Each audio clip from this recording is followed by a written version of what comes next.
I believe that you guys, since you've done so well, you probably know what the 3 deadliest cancers are.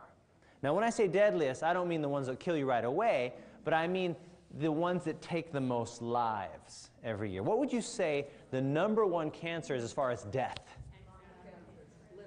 Meaning numbers. Yes, I heard pancreatic. Pancreatic is deadly. If you get pancreatic cancer, that is a bad cancer to have because it is very difficult to treat.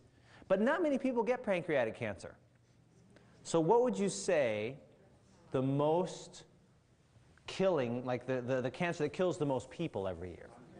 Lung cancer. Okay.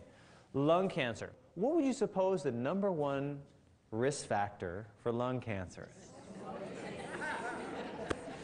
You know, it's interesting. You all laugh at that, right?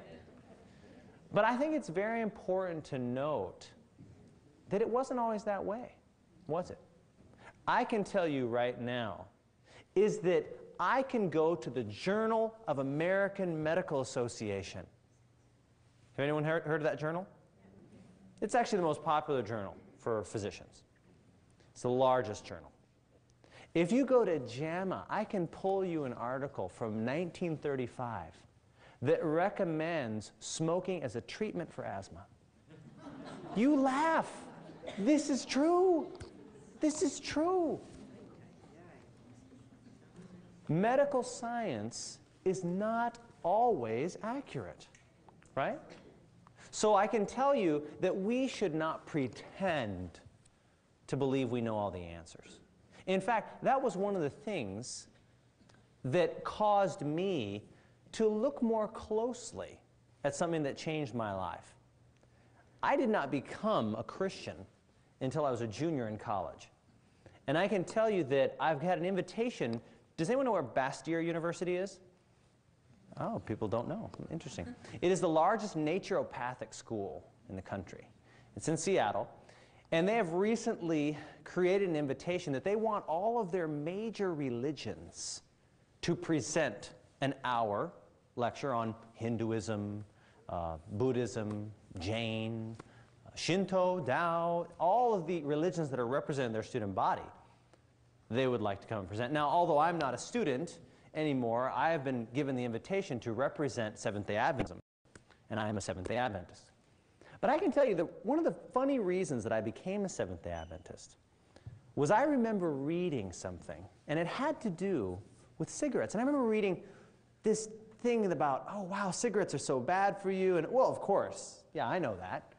It's an insidious poison. It goes on and on and on. It's like a page of all these negative things. But it was in some literature from some Seventh-day Adventist friends had given me. And I remember, as I normally do, I like to look at references. I'm a physician, I'm sorry. Because it's very important to know when it was written, right? Who it was written by and who it was sponsored by. Because I want to make sure there's no conflict of interest and no bias in the studies that I'm reading. So I remember looking at the publishing date, and it was 1870. I was like, what in the world? And I started looking at the author. I'm like, this was written in 1870? And the amazing thing to me was not the knowledge that it was proposing, because it was proposing something that was elementary to me. But it was almost 100 years before we as physicians came to the same conclusion. So I bring that out because as I'm going to present something as cutting edge as cancer, just understand that science does not have all the answers. And that is what made me give a second look at Christianity, is because I saw evidence of someone who knew what they were talking about way back when.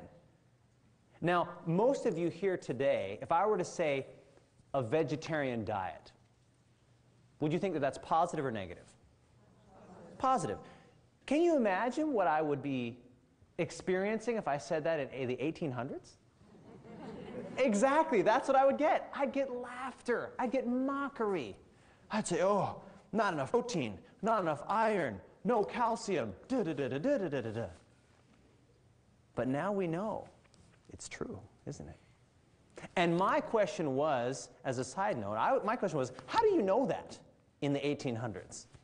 Then I research the author, which I like to do too. Because, you know, if somebody does a study on a drug that Pfizer makes, are they a lecturer for Pfizer? Do they receive benefits from that company? So I like to research what they do, what their level of education was. And the author that wrote this about cigarettes, about vegetarian diets, had a third-grade education. I was like, whoa, wait a minute. And so I bring that out, confessing humbly before you. I present what I believe the best evidence and general guidelines that people can follow. But it is by no means the limit. By no means the limit. But with cancer, back to smoking, as you laughed at me with the JAMA article from 1935, which exists. Yes, smoking is the #1 cause for lung cancer. We talked about that it increases your risk by 7-fold.